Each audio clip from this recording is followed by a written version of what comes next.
Okay, so today I want to react to this content creator named The Thought Spot who made a video titled Ways I Can Tell Someone's Autistic, including high maskers.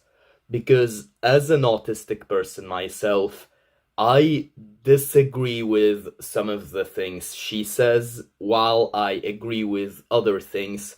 And so I want to offer my perspective on this whole thing. So let's start. Is there a way to tell when someone's autistic or not? Let's talk about that. So, as someone that spent the past many years of my life working with autistic folk of all different age, all different backgrounds, gender, support needs, levels, all of that kind of stuff, I feel like I've been able to hone in on a lot of objective characteristics that to me indicate when someone is autistic or not. And it's gotten to a point where it's so precise and succinct that even when I'm out interacting with strangers or people, I could very quickly tell when someone's autistic or not. And when I say that, I am not that type of a person that will go around just diagnosing everyone and calling them autistic just because they're a little bit socially anxious, maybe have sensory sensitivities, maybe have specific rigid behavior patterns. I don't use autism as an adjective the way that a lot of folks are doing nowadays. I just want to make that clear that when I notice someone is autistic, it is actually through detailed observation of that person and being able to identify not just one of these traits that I will talk about today, but actually the existence of many of these traits, if not all of them, at the same time with this person. And these traits existing all at once is indication to me that this person's autistic. And that's something I really want to highlight before I get into these traits, is that when I tell someone I think you're autistic, or I tell someone else I think that person's autistic, it's something that I have spent a lot of time, energy, effort into observing in this person, and it's not a conclusion I arrive at lightly. And I want to be so clear with that because nowadays I feel like people have gotten really comfortable using autism as an adjective almost, like if they're a little bit different socially, they have social anxiety, they'll say things like, I have a little bit of autism, you know? And I'm not going to say that's good or bad, at least in this video. If that's something you're interested in, maybe I'll make another video talking about that topic and how I feel about it. But to me, because I've spent so many years working with autistic folks of all different support needs, including high support needs, I do think it's a serious thing when you see someone's autistic, when you claim someone's autistic. And I don't do that lightly. Trust me, you guys, I don't do that lightly. I really don't. But I do think it's important to be objective when you observe enough autistic traits in a person to be able to point it out. And that's the thing, is on the surface, I think a lot of people can see me when I point an autistic person out. They think, oh, Irene thinks everyone's autistic, when in reality, I don't. You're either autistic or not. Not everyone's autistic, but there are autistic people out there that haven't been diagnosed and people wouldn't think they're autistic. And I think it's important for me to point out when someone is objectively autistic, and I could write a whole essay about why they're autistic and all of their autistic traits if someone asked me to, because that's what it took for me to arrive to that conclusion. And so on today's video, I just wrote down some of these characteristics and traits that I notice in people that help indicate to me whether or not this person I'm interacting with is autistic. And I think it'll be really interesting for some of you to, learn about, because oftentimes the DSM-5 is just a very general list of 5 or 6 different autistic traits, like having a social deficit, having rigidity, black and white thinking, sensory sensitivities. And it's like, okay, but what does that mean? How does this actually look like in normal people? What are the different ways that this can present? And so hopefully today's video and these characteristics I'm going to go through will help you better understand in what specific ways do those autistic traits present, and how it might look like in you or someone you know when these different attributes exist at the same time within an individual. It's not that hard. I'm going to show you how to do it. It's easy. Okay. Whoa. Okay. What's that? I just built a budgeting app in Base 44. Sorry, Guys. stupid commercial. But with that being said, y'all, let's just get into it. One of the main things that I look out for when I notice someone is autistic is their conversational style. So I've come to notice that autistic folk tend to have one-sided conversations, and this could play out in 2 different ways. So someone can have a more selfish one-sided conversation and a more selfless one-sided conversation. The reason why I find autistic folks tend to have one-sided conversation is because we struggle with social context, and this is part of the social deficit, right? We oftentimes don't know how to flow appropriately in conversation, and so it will come across as very unbalanced. Like we're either talking about ourselves too much and referencing our own life and our own experiences too much, and we don't know how to ask other people about their life, or we're overcompensating for the autistic traits and the social deficits, and we want to make the conversation all about the other person so that they don't think we're selfish. But either way, it becomes lopsided. It's either all about you or all about the other person, and we don't know how to flow in a more even way of like back and forth. Does that make sense? And so usually the selfless And this is one of the things I disagree with, because as an autistic person, I feel like I am able to have a lot of two-sided conversations. Usually when I talk mostly about myself and barely ask questions to the other person, it means I'm not interested in getting to know them. But if I am interested in like getting to know a person, then I would sometimes say things about myself, and then I would ask questions to the other person. And then the other person would ask me questions, I would answer, and then I will ask questions back. And the person will say something, make a statement about themselves, and then I will make a statement about myself. But let's keep watching. Conversers are high masking, and the selfish conversers are not masking. And so let me explain what this looks like in these two different type of conversationalists. I hope that's a word. Oftentimes, when someone is more selfish in their one-sided conversation, that could look like someone who relates everything another person is saying to themselves and their own experience. Let's say someone goes up to an autistic person and they're like, oh my God, I just had the worst day ever. The kid at work threw up everywhere and I had to clean it up. And then my coworker didn't show up, so I had to, do her workload and my workload, and everything was just going wrong and I'm just exhausted. And then the autistic person might respond with, oh yeah, that reminds me of that one time where I showed up to work and the oven broke, and then we had to bake a bunch of different bread, but the oven wasn't working, and so we had to bring out this other old oven, and then it just wasn't cooking bread right, and then everything was just going wrong, and I was so overwhelmed, and oh God, it's so hard. And then the person who brought up the initial topic would be like, yo, so you're just gonna completely ignore what I just shared and that I'm having a hard day, and you made it about yourself? You're selfish. Like, why is everything always going back to you, and you make everything about you? You see how that plays out? When in reality, that autistic person brought up that story in order to relate to the person.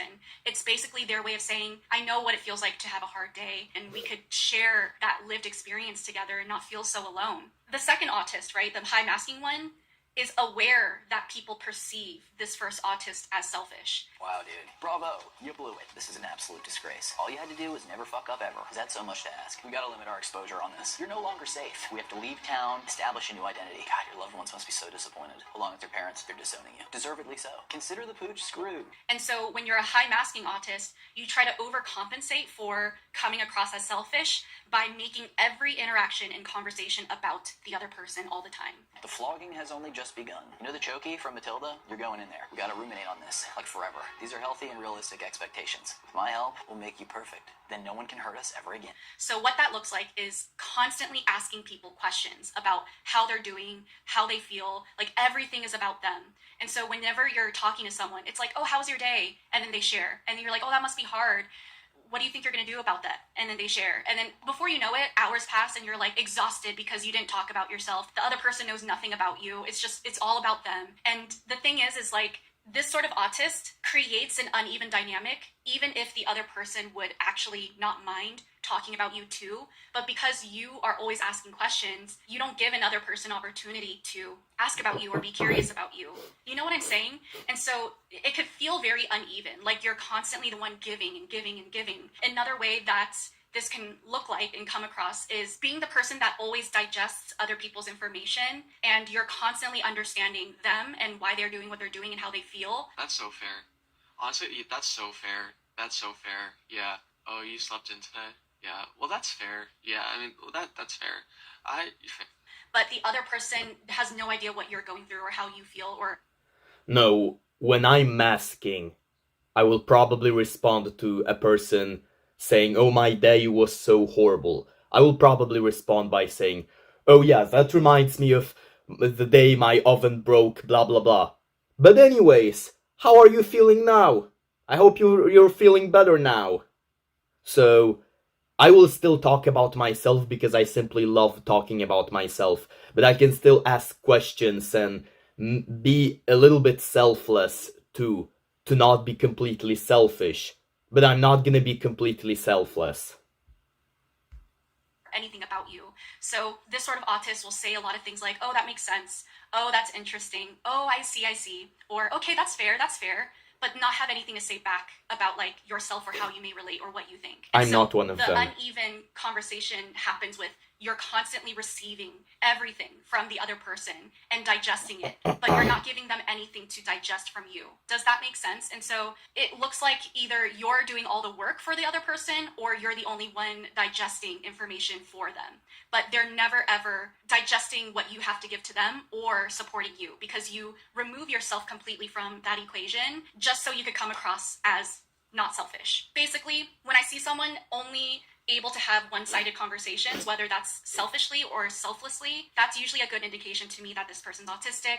They don't really have a good idea of how to have even conversation and a reciprocal relationship with other people, because part of the social deficit is not knowing what's right or wrong. And so it's easier to just either be unmasked and do whatever you need to do, be misperceived as selfish, whatever, or overcompensate by trying to come across as nice because you want to be nice, but you sacrifice yourself and your needs in that process because you don't know how else to show up without being accused of being selfish. I'm feeling normal and good right now. Not crazy and not horrible.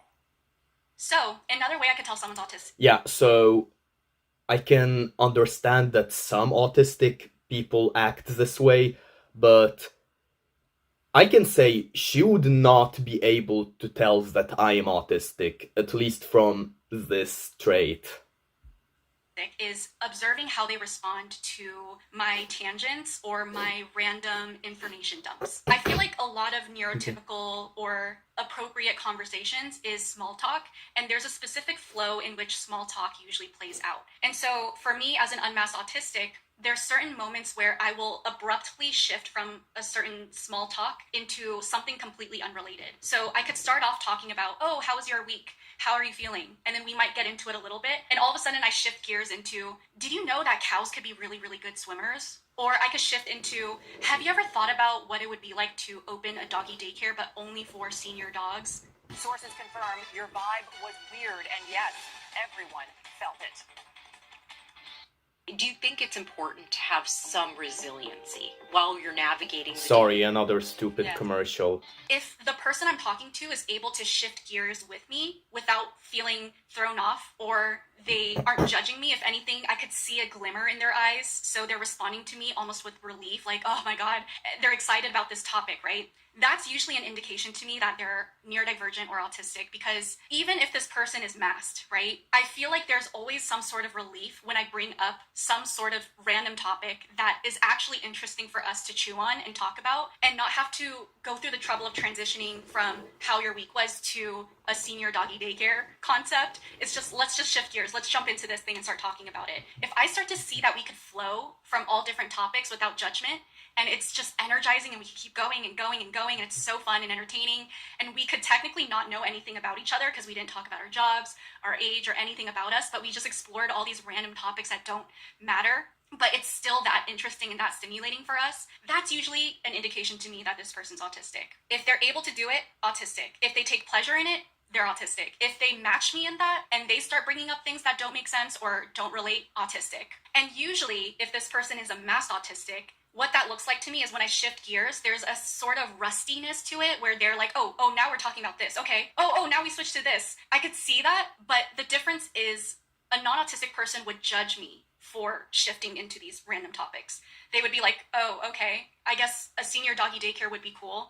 There's like a judgment there that I could feel, a sense of like, I don't want to shift gears. I don't know why you're shifting gears, right? Like this unwillingness to talk about what you shifted into. Whereas a masked autistic is like, I'm not used to this, but now that we're here, let's just keep going with it. And usually what that feels like is I'm not practiced, but as we keep going and I'm matching your pace, it starts to feel good, and they could take on that flow quicker because that sort of conversational style matches their actual neurology. So even though they don't practice that sort of conversational style, you could tell that it suits them and they prefer it. Does that make sense? And another way I could tell... I mean, I can understand how this works because autism is usually associated with being an introvert. And introverts basically hate small talk, so they prefer talking about something like very random rather than being like, oh, how's the weather?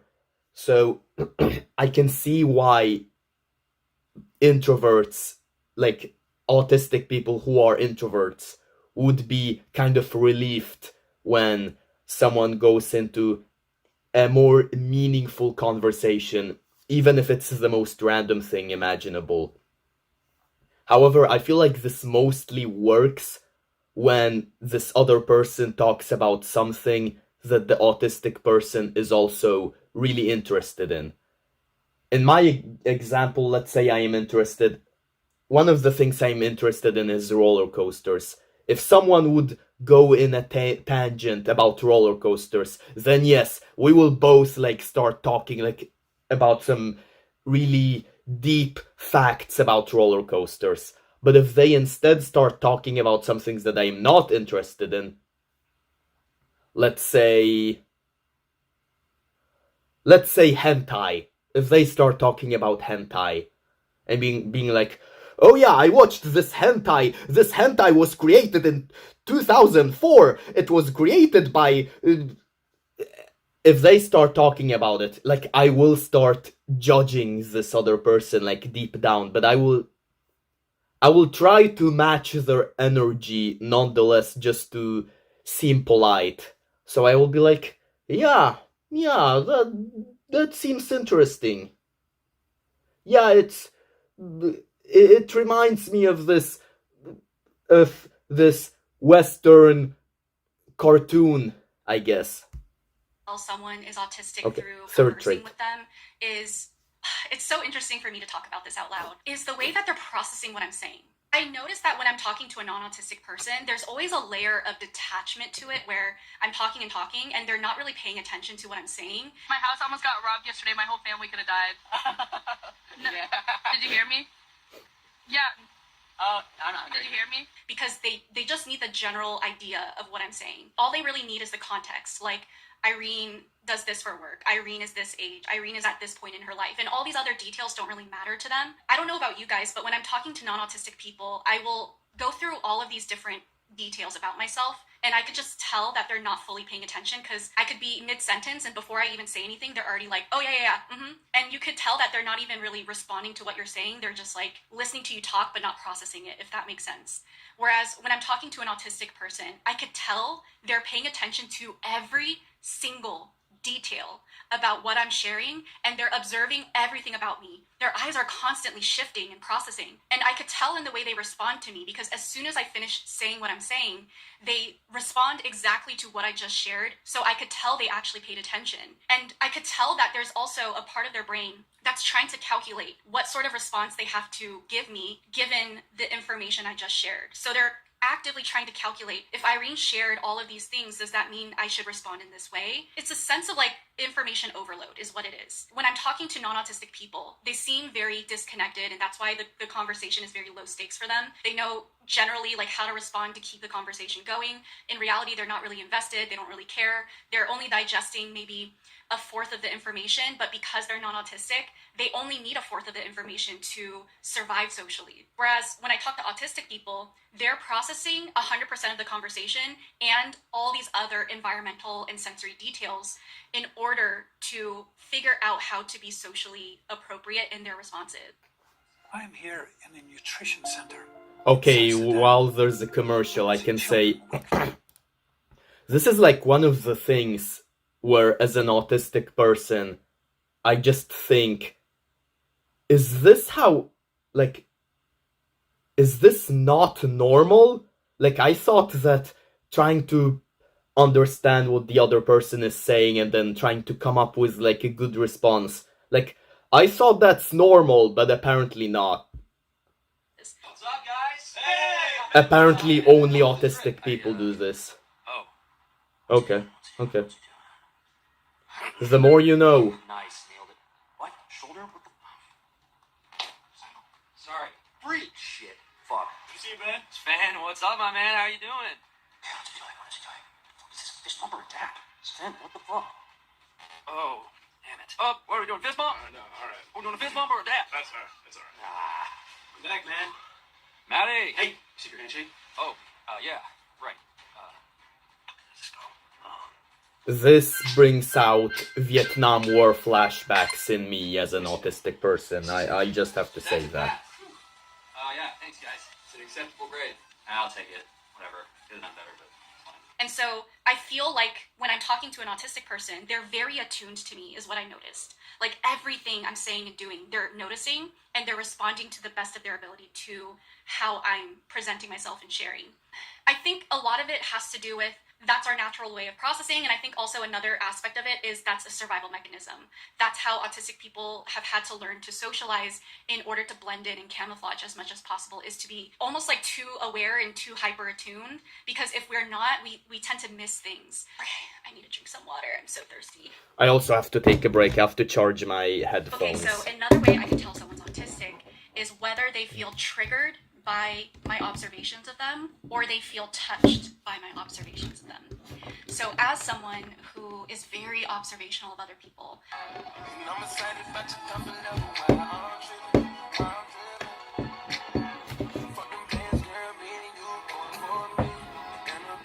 I'm constantly observing, I'm constantly mapping out what behavior patterns does a person have and what does this say about them.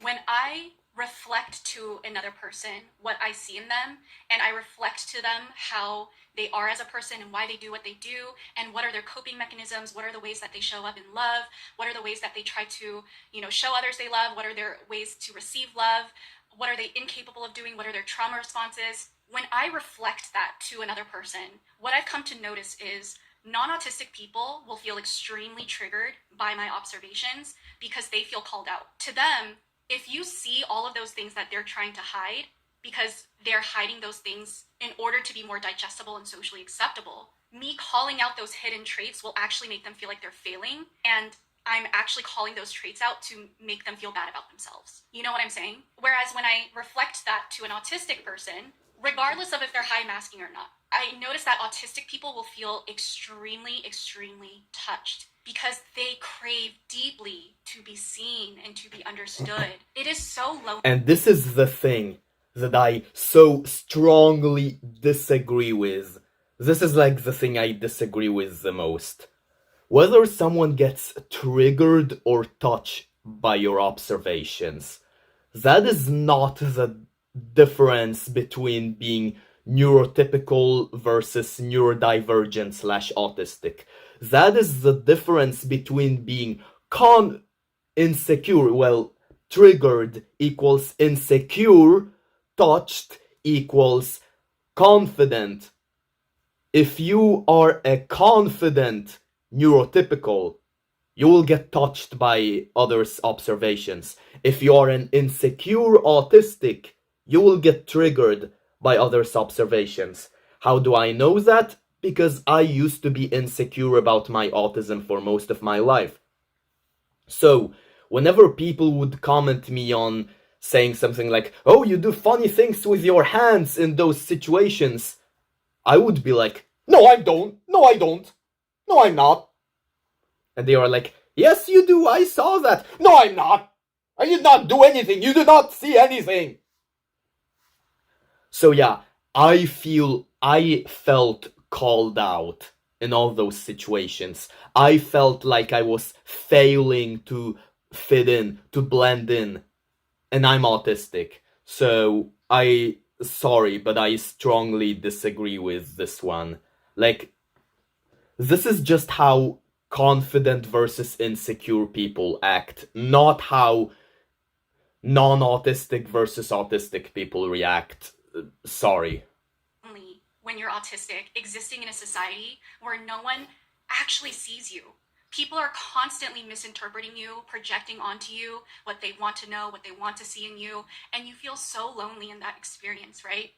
And so when you get someone actually see you for who you are, and they're able to say, "These are all the ways that you show love and you're not met there. These are all the ways that I've seen that you're hurt, and this is how it plays out." When an autistic person is observed in that way, we have a tendency to be like, "Oh my God, you actually see me. Thank you. Oh my God, I'm not alone. You actually see me." And so as an unmasked autistic, what I've come to realize is that autistic folks actually really value and appreciate when I could accurately reflect who they are back to them and simply show them, I see you. I see why you are the way you are. I see how you've gotten to this point. I understand you. That's it. Because it's affirming and validating to them. This is only the case with confident autistic people / confident people. A very scary experience to be like, you're not supposed to see that. What are you doing? Look away. What? That's me, and I'm autistic. I'm perfect. I don't know what you're saying. That's how I have reacted most of my life whenever someone picked up on like my weird, awkward traits. From my perspective, there's so many moments where, as I'm interacting with other autistic folks and I'm giving them my observations, I'm almost bracing for a negative response. Like, oh, they're going to feel called out. They're going to take this the wrong way. They're going to think I'm criticizing them or I'm trying to make them feel bad about themselves or inadequate. Because I'm talking about very sensitive topics of like their trauma responses, coping mechanisms, and things that shapes who they are and their behavior patterns. And that's not easy information to digest, right? And so in these moments where I'm bracing for a negative response, because that's usually what I get from non-autistic people, and the autistic Not non-autistic people, insecure people. It's called insecure. Responds very positively to me, and if anything, it's like a very heartfelt exchange where they're like, thank you for taking the time to actually see who I am and understanding that. And I feel less alone in my experience now. When I see that sort of melting and that sort of like, oh, we see each other, that's when I know, man, you are autistic, dude. You're autistic, dude. I see you. Game knows game. I'm autistic too. I see you. And I see you. I understand you. There's kinship here, you know? Okay, so another thing The thing is, if you are insecure about your autism, you will not care that someone out there finally understands you. You're not gonna care if someone is like, oh, I can see that you act like this. Yeah, you are an outcast in society, but don't worry. I understand you. I can see that you're an outcast. The insecure autistic person is not gonna be like, oh, thank you for seeing me. No, they're gonna be like, I'm not an outcast. You're just seeing things that you're not supposed to see. You probably have an illness. I'm not an outcast. I don't know what you're talking about. Out for when determining, because they are trying to hide their autism. They are insecure about their autism. Anyways, next trait. If someone's autistic or not is how much contradiction does this person have in their identity and existence. And what this can look like is someone who looks a certain way, but when you actually get to know them, they're completely different. So what you see is not what you get. But once you actually interact with them, what you see is exactly what you will get. Like they're an open book. Are you following me? Let me try to explain this mechanically, okay? A non-autistic person is what you see is what you get on the surface. If they look very nice, put together, and preppy, you get to know them and you see they're nice, put together, and preppy. But as you actually get to know them more, you realize that underneath the surface, they're oftentimes not what you think they are. Whereas for an autistic person, what you see on the surface is oftentimes not what you get. And when you actually get to know them, you see, oh, they're completely different. But what you get to know is exactly what you will always get through the entirety of you knowing them. Does that make sense? I hope I explained that right. So another example, if you were to see... Okay. So, yeah, I know that she is autistic. And one way I can personally tell that she is autistic, actually, is because she keeps asking, does this make sense? I hope I am making sense. This is because autistic people crave to be understood. So we autistic will kind of ask, we will be a little bit annoying and be like, do you understand what I'm saying? Like, constantly. And when I was like 5-10 years younger, I used to be like really annoying about it.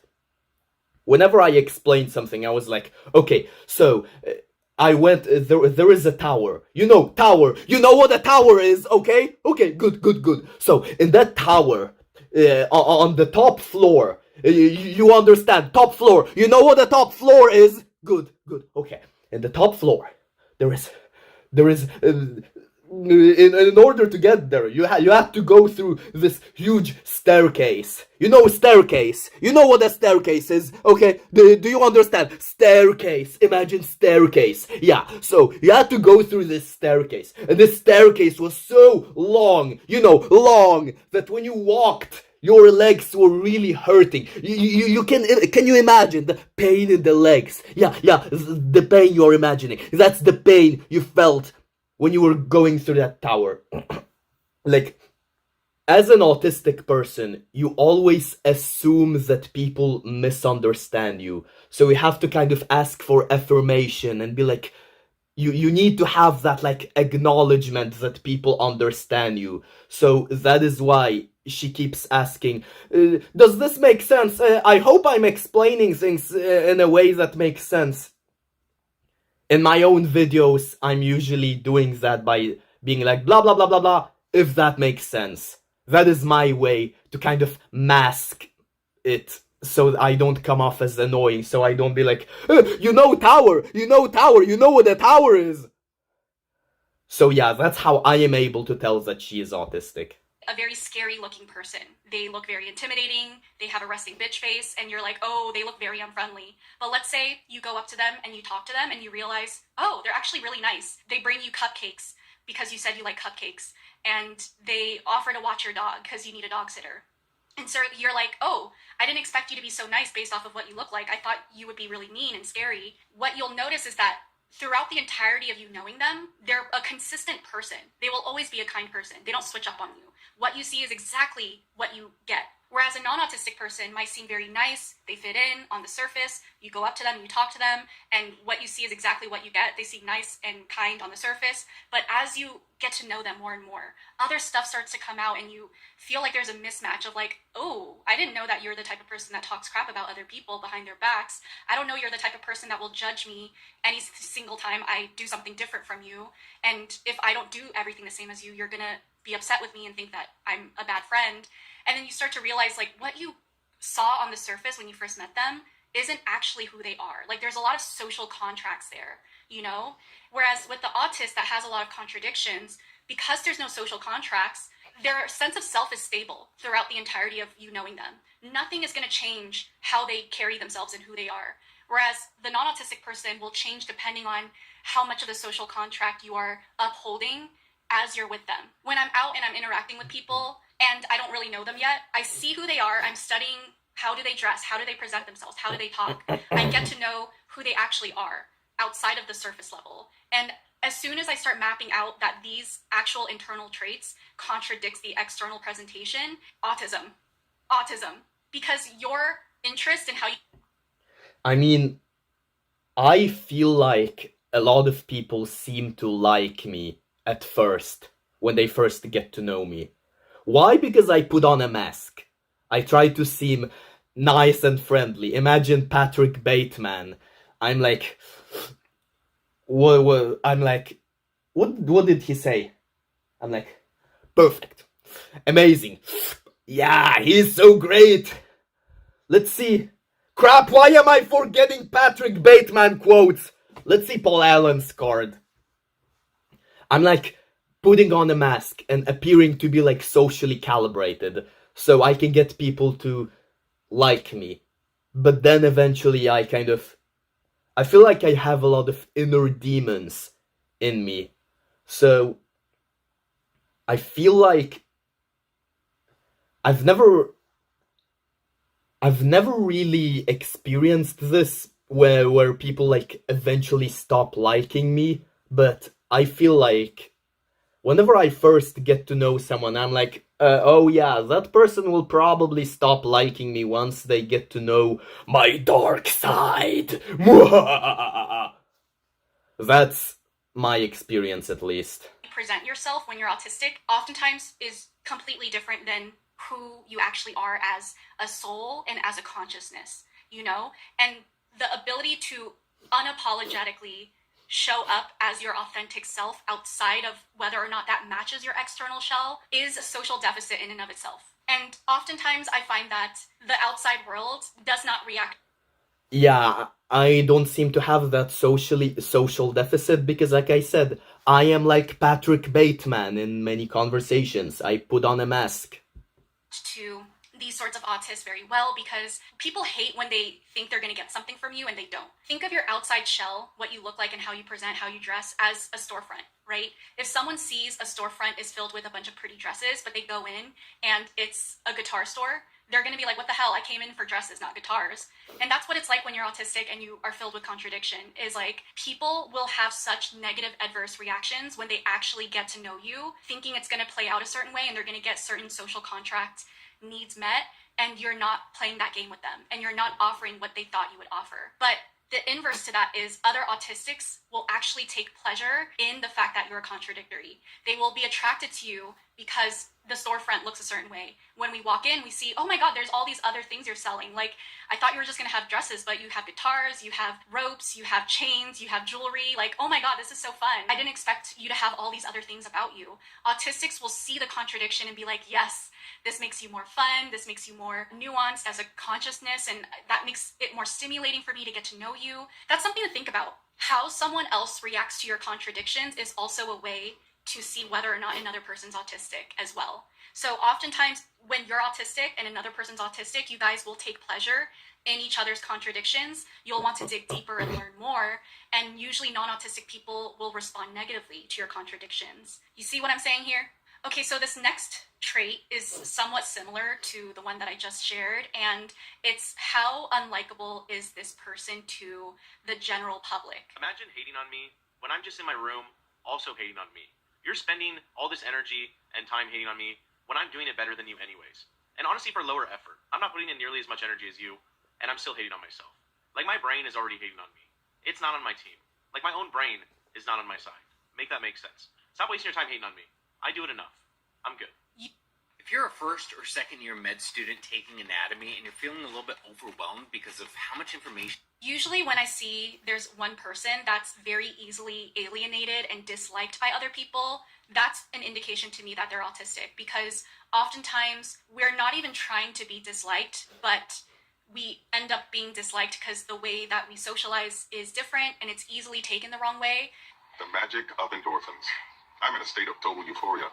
Clearly. If you're just a person that doesn't tend to smile or emote very warmly, people could think that you're an unfriendly, cold person, and it's easy. And this is one of the harsh truths that you have to accept as an autistic person. And this is why I don't like all this gay energy, all the feminine therapists being like, oh, there's nothing wrong with you, people just misunderstand you. No, I come in on my channel and I make videos titled, autistic people are unattractive, autistic people are creepy. Because, like, sorry to break it to you, but 99% of autistic people are, especially men, are unlikable, unattractive. There is no way around it.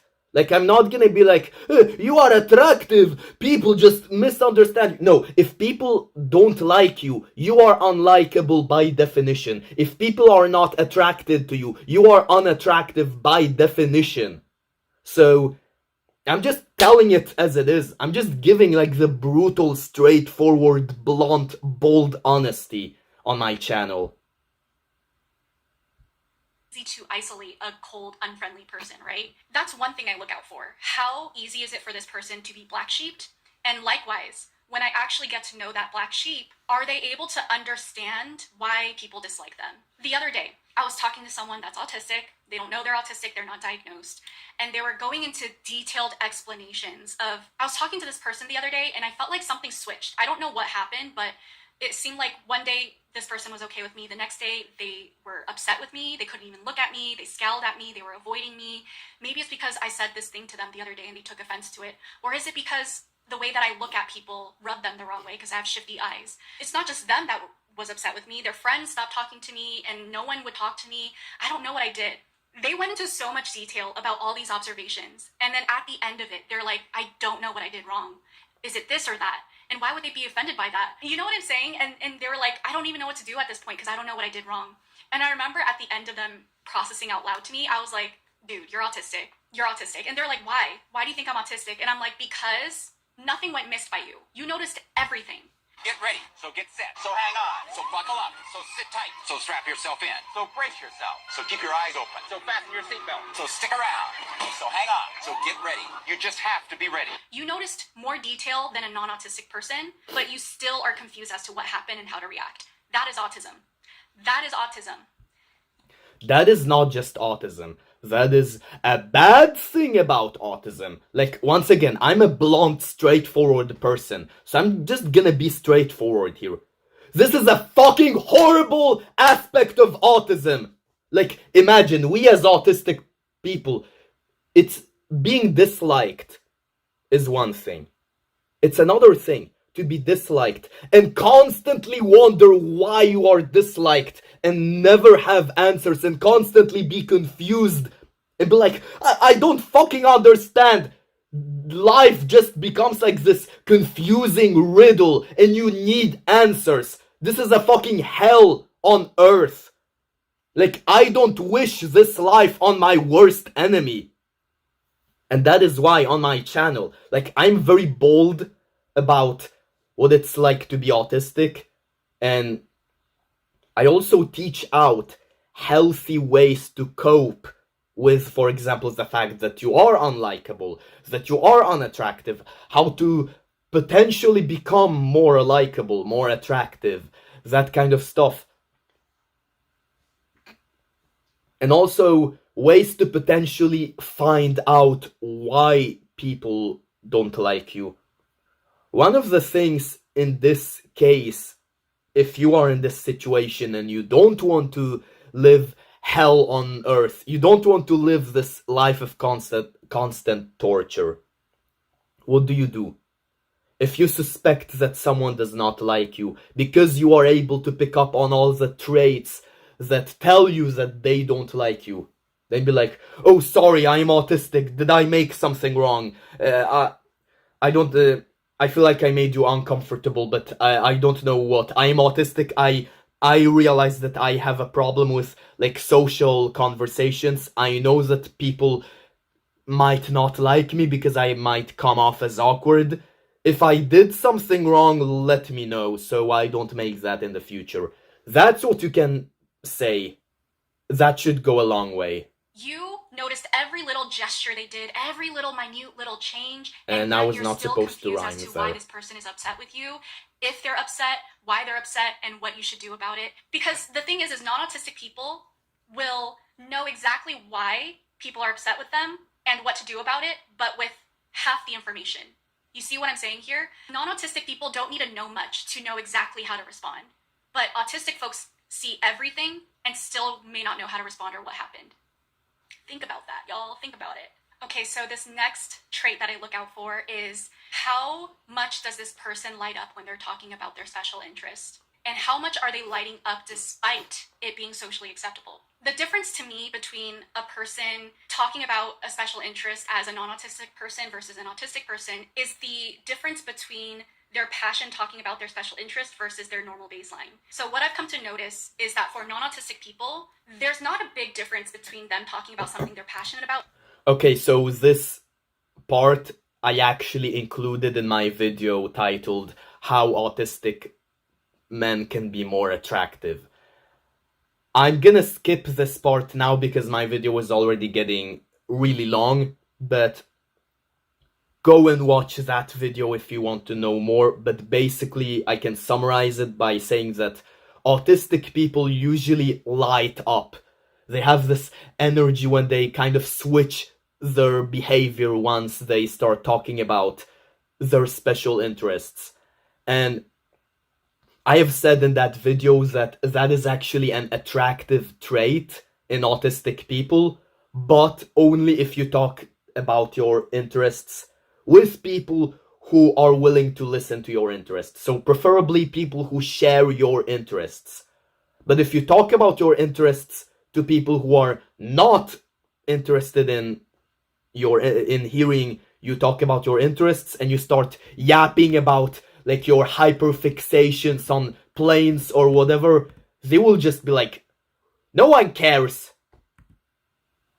So there's a fine line between doing that and coming off as really attractive and charismatic versus doing that and coming off as a disgusting spurg.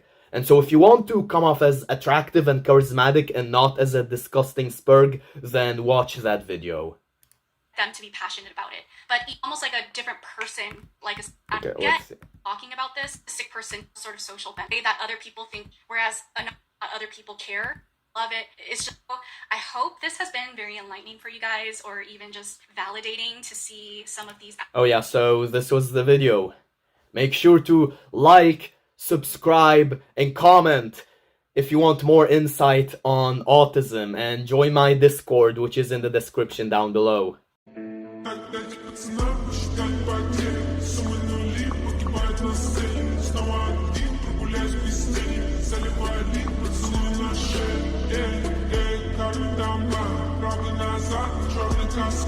Вижу твой взгляд, стелю на гая, мог тебя взять, но ты не моя.